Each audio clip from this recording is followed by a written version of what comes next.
Alright, so here, they give us a nice picture to kind of see what the vectors look like. So it says a basketball player runs down the court following the path indicated by the vectors A, B, and C in the figure. The magnitudes of these three vectors are 10, 20, and 7 respectively. Find the magnitude and direction of the net displacement of the player using A, the graphical method, and B, the component method of vector addition.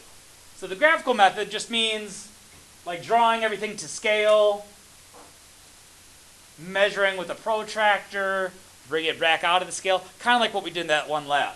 So I wouldn't really worry about that part, okay? So that's kind of inaccurate anyways, but understand that that is something that you could do, is using a ruler, have everything to scale, and so forth. But B, the component method, that's, making our chart, finding the x and y components as we typically do. So, the directions are given on the drawing, and the magnitudes are given in the problem. So, our resultant is going to be drawn, as it always is, from the tail of the first to the head of the last vector. That's going to be, we'll just call that vector D. So, to say in general, vector A combined with vector B combined with vector C is going to result in a vector D. So, for here, we can go right into making a chart. Kind of recurring theme. X and Y. So, we have vector A, vector B, vector C. Those are all going to sum together to create vector D. So for vector A, you need its x component and its y component. Now vector A, as we can see in the picture here, it is going directly downward. It's going directly downward, so what is its x component? It would have to be 0, right? If you're going directly downward, you're not moving sideways. You have no horizontal motion at all. So x component is 0, which means that its y component is 20. Or rather, I'm sorry, I'm looking at the wrong vector. Means that it is 10. Erase that really quick. And since it's going downward, we'll label that as being negative 10. Vector B is going 20 meters at 45 degrees. So its x component is going to be 20 cosine 45. It's going to come out to be positive. And its y component is going to be 20 times sine of 45. And that's also going to be positive. It should be noted too that since it's a 45-degree angle, that both of those numbers are going to wind up being equal to each other. Because at 45 degrees, both the x and y component are equivalent. Then on vector C, that is going 30 degrees below the positive x-axis with a magnitude of 7. So its x component is going to be 7.0 cosine 30. That's going to come out to be positive. And 7.0 sine of 30. And that's going to be negative because, as you can see in the picture, that it is going downward.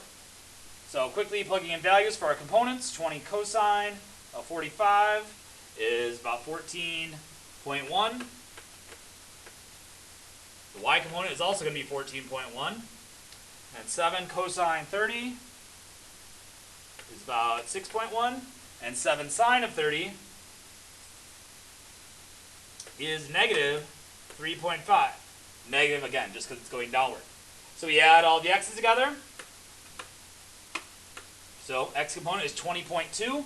Y component, negative 10 plus 14.1. So that's positive 4.1 minus 3.5. So that leaves us with a positive 0.6 as our y component.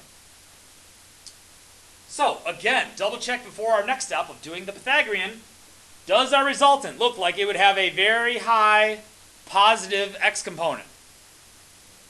And does it look like it would have a very, very small positive y component? Yes. So again, if you saw something, this number come out to be like 12 or something, you might rethink your answer because, based on the picture, that's not really how it's going to be. I know on this one, the picture was given to you, and on a lot of other ones, you have to draw the picture yourself, and we always just draw estimated pictures, and I usually do a pretty good job because I do this 4 times a day, every day. But you guys might not always be as good to an estimated scale as it should be, and that's fine, just because you're doing things quickly or whatever. But try and make the scale, your rough drawings and such, as accurate as they can be, so that you can double check your work in this kind of estimated way. So, the magnitude of d. That's the point now where we do Pythagorean theorem. These are the two components of our resultant. Plus 0.6 squared. 0.6 is so small, I believe this just comes out to still be 20.2 meters. And the angle is going to be a very low angle. Inverse tangent of the y component, 0.6 over 20.2. And again, very low angle, I believe it's like 1.4. Quickly double check here. Inverse tangent of 0.6 divided by 20.2. About 1.7 degrees. Magnitude and direction. So, pretty straightforward displacement vector, finding the resultant type problem, except for there was 3, and we're usually used to 2. But I don't care if there's 3, 4, 5, 10, 1,000, a million, whatever, vectors will always add in the same fashion. The component method, here's all your components, of vector addition.